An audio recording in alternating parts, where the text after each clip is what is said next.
May tao bang mahilig mangbuli sa'yo? May mga tao bang pinahihiya ka sa harapan ng maraming tao? Hindi tungkol sa'yo ang mga sinasabi nila, kundi tungkol ito sa refleksyon ng sarili nila. Ang pananaw ng tao sa iba ay depende sa kung paano nila tinitingnan ang sarili nila.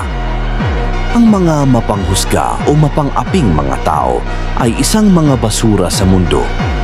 Puno sila ng insecurities at kahinaan. Ginagamit nila ang iba para patasin ang sarili nila.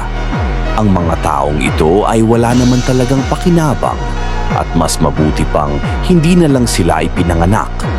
Ang mga ito ay hindi tinuruang maging tao, kundi tinuruan sila kung paano mabuhay kasama ang mga tao. Wala na silang kabuluhan pa at dapat mo na silang tanggalin sa buhay mo o ang pagkatao mo ang tatanggalin nila.